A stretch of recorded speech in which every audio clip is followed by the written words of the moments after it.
뭐 여러분들이 잘 아시겠지만 그런 이렇게 속담 비슷한 말이 있습니다. 한 마리의 미꾸라지가 뭐 온통 물을 흐린다 뭐 이런 말 있죠. 그러니까 다 괜찮은데 한 존재가 그 공동체를 엉망으로 만들고 망가뜨릴 수 있다 뭐 이런 의미지요. 그리고 또 이런 말이 있어요. 10 중에 9 잘하고 하나 못하면 그냥 다 못한 것처럼 이해들을 한다. 이런 말이 있어요. 그러니까 사람이라는 존재는 이렇게 좋은 것을 보기보다는 이렇게 안 좋은 것, 잘 못하는 것을 더 잘 보게 되는 존재인 것 같다라는 생각이 들어요. 저도 그렇고 다 그런 것 같아요. 그렇게 생겨 먹었다라고 볼 수가 있습니다. 지금 우리 기독교가 그런 실상이죠. 그러니까 다 잘하는데 한두 명의 뭐 지도자 내지는 또 뭐 성도들이 잘못을 해가지고 마치 기독교가 뭐 다 잘못하는 것처럼 비춰지는 것을 볼 때 뭐 상당히 목회자가 된 사람으로서 마음이 아프더라고요. 사실 따지고 보면 어떤 공동체가 하는 일에 있어서 사랑의 행위는 기독교가 제일 많이 해요. 그 공동체가 뭐 종교 공동체든지 뭐 다른 여러 가지 주제를 가지고 개념을 가지고 이유를 가지고 모일지라도 뭐 우리 기독교가 제일 사람 사랑하는 일을 최선을 다해서 하고 있습니다. 그게 이제 뭐 숫자적으로도 다 증명이 돼요. 뭐 다른 종교들도 열심히 수고하는데 우리 기독교인들이 아주 뭐 열심히 헌신적으로 몸 다 바쳐서 뭐 일하는 분들이 많아요. 사실 이 선교도 마찬가지예요. 뭐 영어화되었던 어떤 신부님도 참 훌륭한 일을 하셨지만 그만큼 그 이상으로 훌륭한 일을 하고 거의 순교하다시피 한 선교사님들 뭐 허다거든요. 제가 아는 분들도. 그러니까 많은 귀한 일들을 기독교가 하면서도 요건 또 바가지로 먹는 제일 많이 먹는 또 공동체가 돼버렸습니다. 지금 갈수록 더 심하게. 이런 시점에서 제가 오늘 본문을 보게 되었습니다. 그래서 이런 처음 그리스도인들을 생각하는 것이 참 중요한 일이다라는 마음이 들었어요. 여러분들이 아시다시피 오늘 본문은 처음 그리스도인의 탄생을 기록한 이야기입니다. 그래서 이 처음 그리스도인들은 어떻게 살았나라는 게 뭐 오늘 기록에는 뭐 문자적으로는 잘 안 보이지만 이 문자를 유추하고 확장해서 보면 알 수 있을 것 같고 확장해서 보면 알 수 있을 것 같아요. 19절에 보니까 스데반의 일로 일어난 환란으로 말미암아 흩어진 자들이 베니게와 구브로와 안디옥까지 이르러 유대인에게만 말씀을 전하는데, 제가 이 본문을 19절을 읽으면서 확 들어온 게 그거예요. 제가 그렇게 생겨 먹었는지 유대인에게만이라는 말이 확 들어왔어요. 유대인에게만, 단지, 오직이라는 뜻이거든요. 오직 유대인에게만, 단지 유대인에게만 전했다. 이런 말씀이거든요. 그리고 이제 스테반이 죽고 난 후에 더 극심한 박해와 환란이 왔다. 뭐 이런 얘기거든요. 그래서 도저히 참지 못해서 이제 피난을 간 거죠. 뭐 마치 그 전쟁에서 못 견뎌가지고 피난한 것처럼. 그러는 와중에 이제 다른 동네 가서 유대인만 찾아서 유대인에게만 말씀을 전했다 이 말이거든요. 저는 이 말씀을 보면서 조금 안타까운 마음이 들고 이러면 안 되는데라는 생각이 들었어요. 그런데 이제 20절 보니까 조금 안심이 되었죠. 그 중에 구브로와 구레네 몇 사람이 안디옥에 이르러 헬라인에게도 말하여 그리스도를 전파하니 주의 손이 그들과 함께 하심에 수많은 사람들이 믿고 주께 돌아오더라. 그러니까 헬라인이라는 것은 지금으로 말하면 그리스인들이에요. 그리스인들. 저도 이 그리스 좀 가보고 싶은데 못 갔어요. 그래서 먼저 제가 나누고 싶은 말씀은 그리스도인이 된다는 것은 박해가 필수적이다. 남들에게 당하는 게 필수적인 것이다. 고난과 역경은 우리에게서 뗄래야 뗄 수가 없는 친구 같은 존재다. 뭐 그런 거를 알게 되었습니다. 그래서 고난과 더불어 사는 사람들이 그리스도인들이고, 더 나아가서 내가 고난이 없더라도 고난이 있는 현장에 막 뛰어가는, 그래서 고난받는 사람들과 동참하는 그런 사람들이다.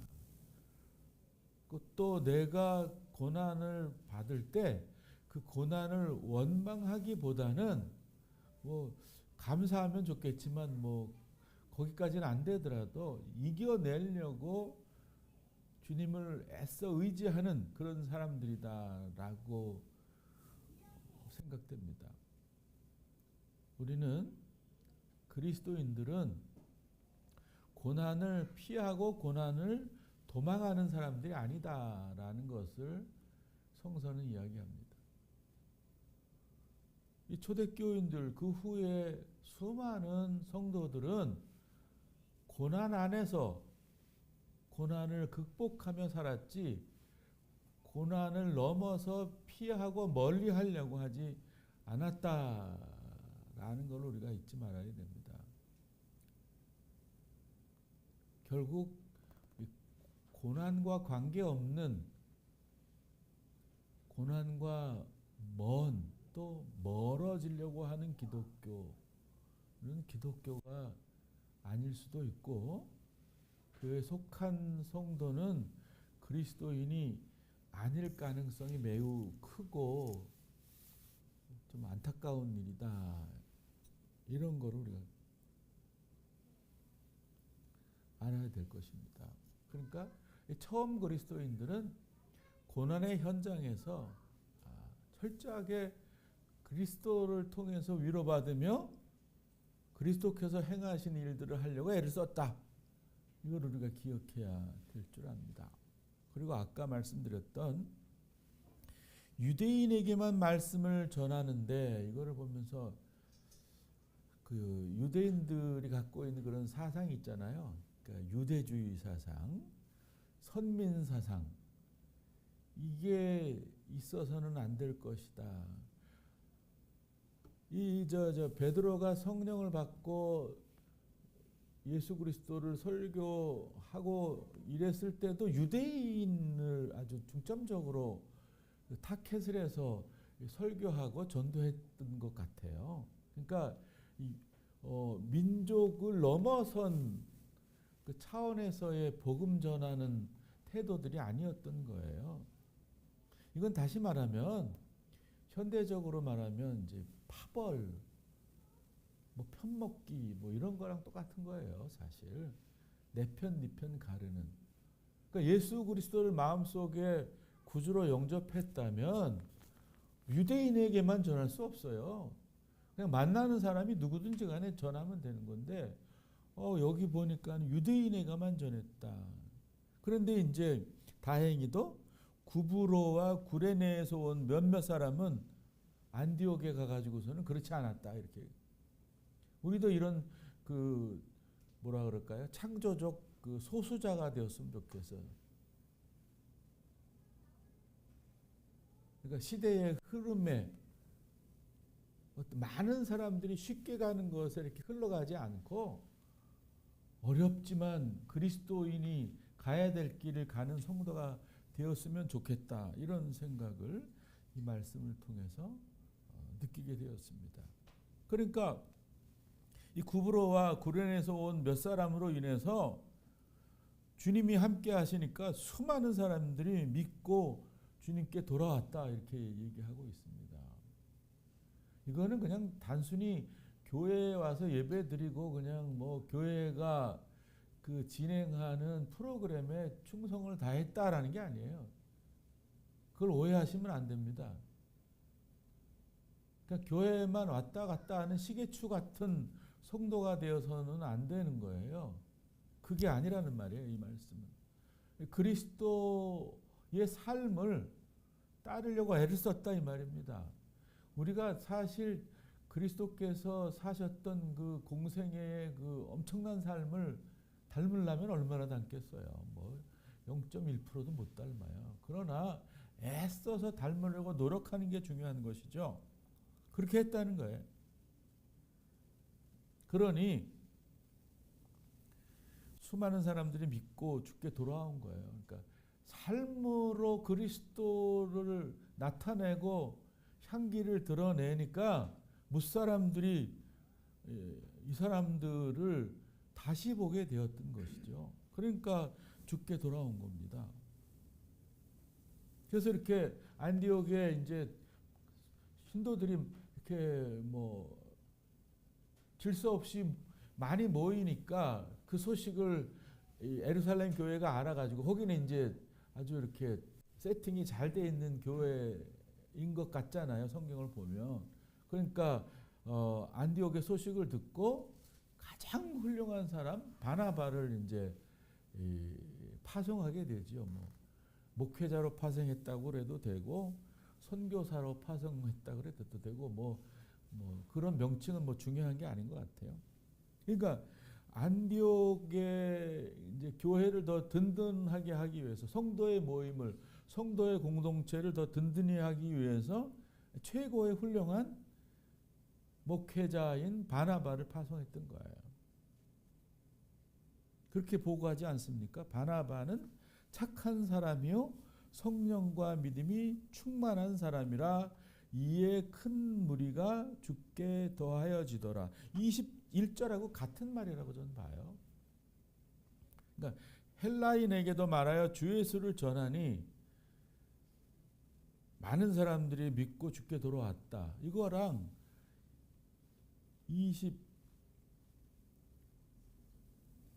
24절하고 뭐 똑같은 말이에요. 똑같은 말. 바나바가 정말 그 실천적 삶의 모습을 보였다 이 말입니다. 그러니까 삶을 보여줌으로 전도를 해야지 우리가 그냥 입만 가지고 예수 믿으면 뭐가 좋다, 어떤 걸 얻을 가능성이 크다 이런 식으로 해서는 안 된다 이 말입니다.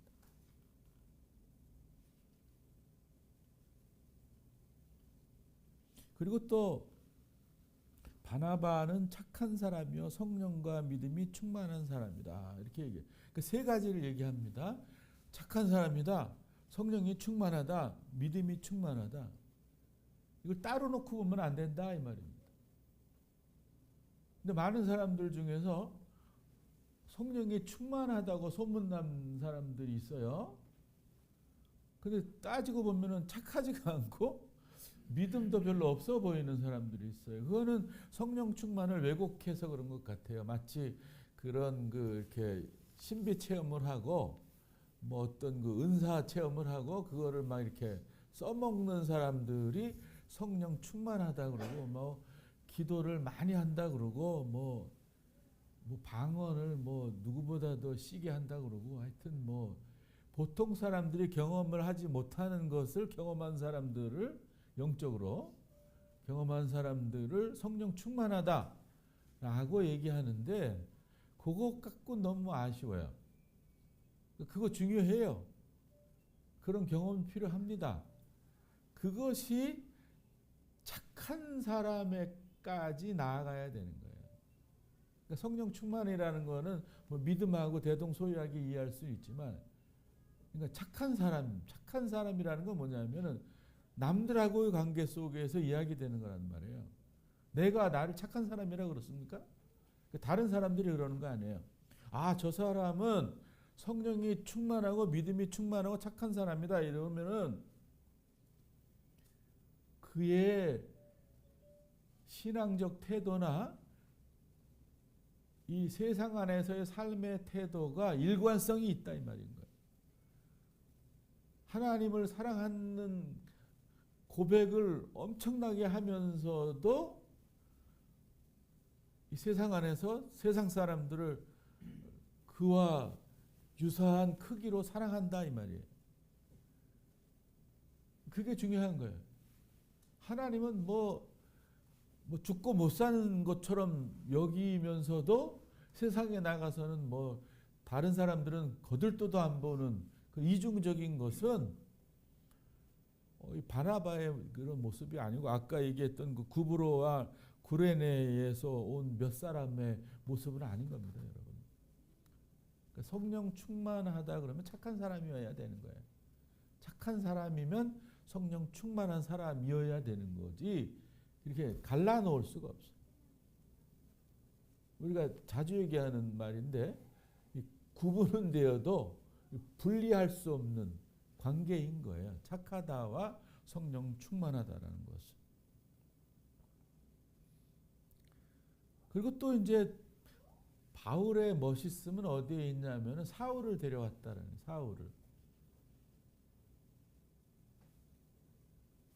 사울을 데려왔어요. 이제 바울 되기 전에 사울이죠.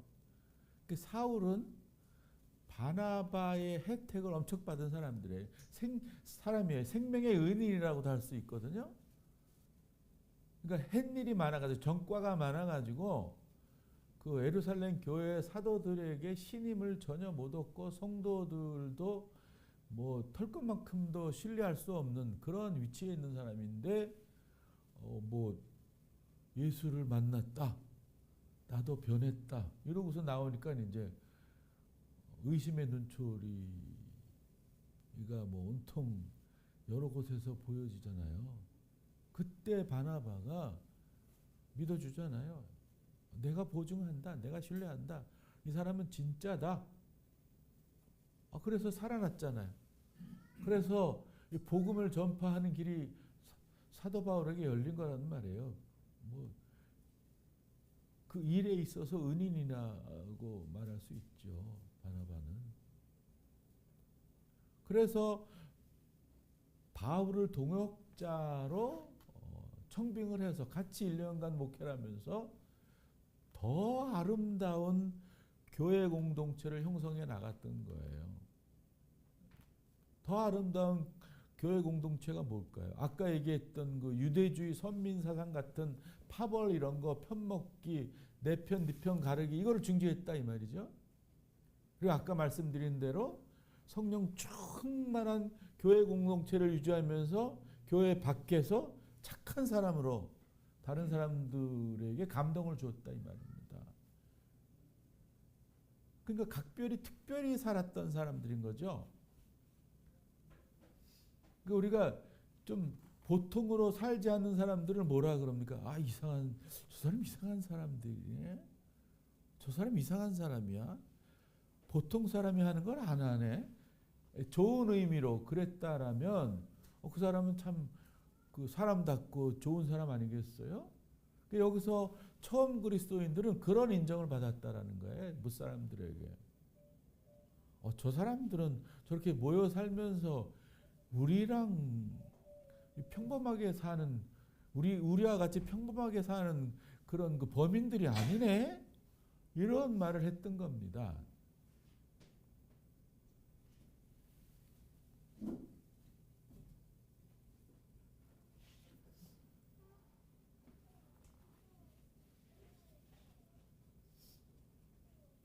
사랑하는 성도 여러분, 이 첫교회 이야기 마음속에 깊이 생각하며 우리가 살아야 될 필요가 있다고 생각합니다. 지금 시대에. 우리가 아까 말씀드린 것처럼 수많은 착한 일을 하면서도 손가락질을 너무 많이 받아요. 뭐 목사라고 얘기하기가 좀 불편할 정도의 뭐 하는 사람이냐 그러면. 그래서 우리가 다시 이런 이 처음 교회의 모습을 회복할 필요가 있습니다. 올 한 해는 이 처음 교회의 이 그리스도인들의 아름다운 모습을 회복하는 우리 임마누엘 하우스 성도들이 됐으면 좋겠습니다. 그러기 위해서 우리가 기도해야 됩니다. 말씀을 봐야 돼요. 사실 제가 이렇게 강조를 안 하는데 왜 안 하는 줄 아세요? 스스로 잘 알아서 할까 봐. 근데 이렇게 죄송한 말씀이지만은 잘 안 하시는 것 같아요. 말씀하고 너무 가깝지가 않은 것 같아요. 말씀하고 가깝지 않으면 주님하고도 가깝지가 않아요, 사실. 주님은 말씀을 통해서 우리들하고 접촉하시고 대화하시고 그 감정을 나누시고 의사소통을 하시고 인격을 교제하시는데 뭘 갖고 예수님하고 뭐 통하겠어요. 말씀을 안 보는데. 말씀을 봐야 됩니다. 그냥 보는 것도 아니고 한참 읽어야 돼요. 하나님의 말씀이 지금 하시는 말씀이 무슨 말씀을 내게 지금 우리에게 하시는지 이렇게 그 음성으로 마음속으로 들어야 돼요. 막 읽고 지식적으로 연구하고 뭐 이렇게 그 성경 시험 볼 때의 그런 목적을 가지고 성경을 보면은 안 된다 이 말입니다. 사랑하는 하나님이 나에게 주시는 너무 귀한 말씀으로 들어야 되는 거예요. 그래야 그 시편 기자가 얘기했죠. 뭐 송이꿀보다도 달도다. 그런 결과가 초래되는 거예요. 그래서 올 한 해는 그렇게 했으면 좋겠어요. 그래서 우리 임마누엘 하우스가 더 복되고 아름답고 작지만 부러울 게 없는 다른 뭐 이렇게 큰 교회의 성도들이 부러울 게 없는 그런 성도로 살아갔으면 하는 마음으로 이 말씀을 전하고 마칩니다. 기도합시다. 자비하신 주님, 오늘 처음 그리스도인의 공동체에 대해서 잠깐 우리가 말씀을 통해서 들었습니다. 첫 그리스도인의 공동체는 참 아름다웠다고 상상이 됩니다. 저희들도 그 아름다운 처음 그리스도인의 공동체의 교회를 조금이라도 이뤄낼 수 있도록 애를 쓰게 하여 주시옵소서. 우리들의 의지를 모으게 하시고 성령께서 강하게 역사해 주시고 저희들이 주님의 말씀에 늘 귀 기울여서 주님의 음성을 듣고 그 들은 말씀대로 깨닫고 실천하는 성도가 되게 해주시옵소서. 감사를 드리며 예수님의 이름으로 기도하옵나이다. 아멘. 자, 327장 같이 부릅시다.